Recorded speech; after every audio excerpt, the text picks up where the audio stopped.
Again. I'm sure he will. It's 13 minutes past 8.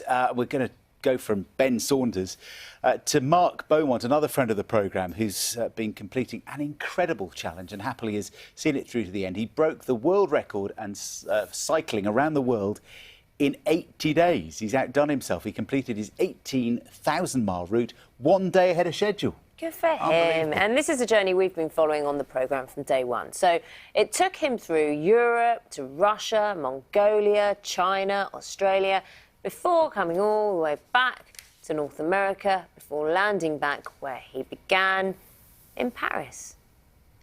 We're going to talk to Mark in a moment, but first, take a look at his challenge. Okay, and will he come on when you finish? Yeah, if If you can walk. Exactly. I might well need a seat at that point. 3, 2, 1, start.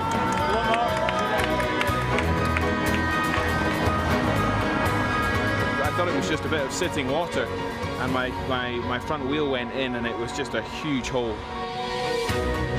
A massive storm blew in. It was absolutely wild. I was really fighting the bike. Well, that's 9,000 miles and halfway around the world. The amount of support along the roadside, especially in Australia and New Zealand and across North America here, has been phenomenal.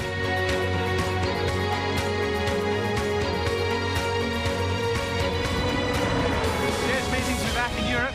Great feeling. Mentally, I feel pretty switched on, feel great after the flight. Physically, I'm pretty sore. So, when you get to that finish line, which we'll be arriving at very soon, what's the first thing you're going to do?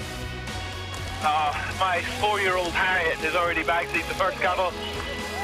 She said, you know, Mum's not even allowed to get to me first, so that's pretty sweet. I can't wait to see my 2 little girls. Families, friends, there's been an amazing public response to this journey around the planet, so it's going to be a big finish. It's going to be hugely exciting. And he wasn't wrong. He's back. Congratulations. Absolutely fantastic. And beating your plan of 80 days. Yes. There was always a small contingency in there, but it was pretty tight. There's almost no margin of error within that 80-day target. Has the euphoria calmed now?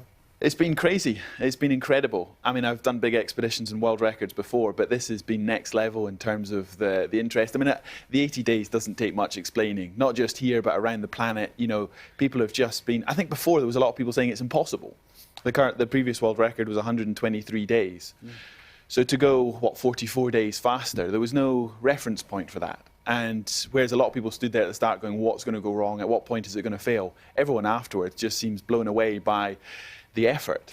Can you break it down in just really simple terms? So 80 days, when you're planning, how many miles per day, how many hours, how do you set your targets, and how do you remain focused? Well, you've got to keep in mind this was 2.5 years in the planning, 80 days in the actual race, but I was riding 240 miles a day. So, I mean, if that's a serious drive, but 240 miles on the bike is a stint, and that's not your best day, that's your average day. And you've got to do that every single day for the next 2.5 months. So it was 75 days riding, 3 days flights, and then 2 days contingency. So the record, I came home in 78 days, 14 hours. I used 14 hours out of my 48 hours contingency. I mean, this was planned to the minute detail. We can see the conditions you're in there. I mean, pouring rain, snow, hill. I mean, incredible. How do you explain that you didn't just break the record, but you smashed the record? I mean, what did you do differently to achieve such a cut down in time? Well, the only way to break a record like this is to know exactly what you're planning to do, to read it off script. It's so tough out there. You're so sleep deprived. I was on less than 5 hours a night sleep, riding the bike for 16 hours a day.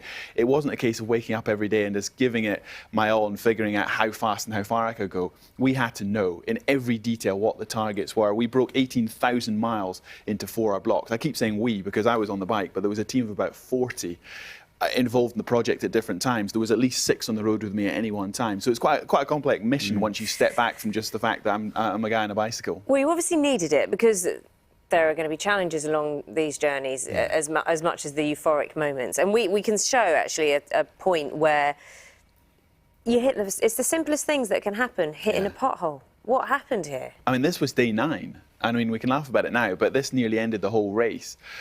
Just east of Moscow, crashed heavily, and that was it?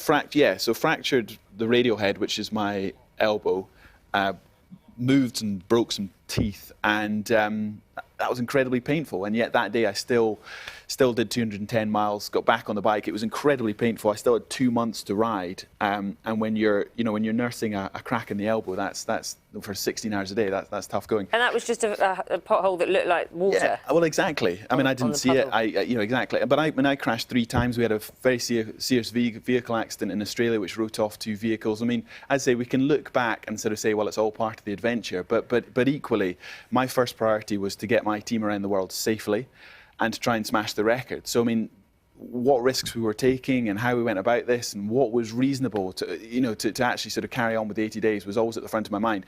And I crashed heavily on day 75, 3 days before the finish. And I mean, again, that sort of gets forgotten now in the news. I mean, all sorts of hazards. Yeah, well, exactly. I mean, they must have slowed you down a bit. Coming through North America, I was quite happy to have a support vehicle with the wood bison around me. I mean, the incredible scenes coming down through the Yukon, northern British Columbia, across the prairies. I mean, beautiful parts of the world. If I was to pick out one part, I would probably actually choose Mongolia, through the Gobi Desert, the Mongolian steppe.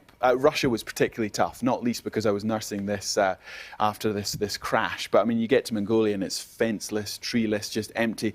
It had its challenges, some great roads, some not so good roads, as you can see here. I was all right getting through this stuff, but can you imagine riding 240 miles a day when your vehicles are getting bogged down in the sands? And this is not a race around Middle England. This is can you get around the planet in 2.5 months? I'm exhausted just thinking about it. Did you even have time to sort of take on board where you were, to enjoy the scenery, to enjoy the challenges, or were you just so focused on the road ahead that you almost didn't look up from it? I was so focused. I mean, the great thing about the speed of a bike is I don't think you can go too fast to experience the world around you. Your senses are completely tuned in. I was on the bike at 4 o'clock every morning. I rode through every sunrise and every sunset for 78 days. I mean, that's a wonderful sense of journey when you're going nigh on 1,000 miles every 4 days. So yes, it was intense. Yes, I didn't stop and meet many people, but I've got a wonderful sense of the planet because I pedaled 18,000 miles across it. All to this point. Yes. I mean, there you go. Just indescribable. Seeing Willa and Harriet, my kids, seeing Nikki, my wife, all the well-wishers. I mean, so many people there on the finishing line had their own stories of how they'd come out to be a part of it. They'd followed the journey through the 80 days and then they wanted to be there. The world's media, the public. It was a wonderful moment.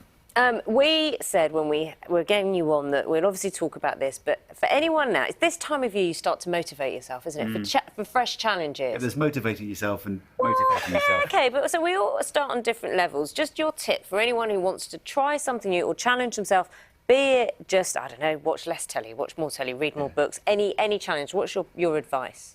My greatest tip is make sure you've got friends, family, those close to you around your ambition. No man, no lady is an island. And I can do what I can do physically. I've been on my journey since I was a 12-year-old kid pedaling across Scotland. But at the heart of what I do is family and a great team. So if you've got a big ambition for the new year, get fit, get active, do more of this, do less of that, whatever it is, share it. Get people to buy into your ambition because it will make you so much stronger. I can't believe we've made you sit down for this interview. You must be desperate to be up. I mean, is it indelicate to us? How's your bum?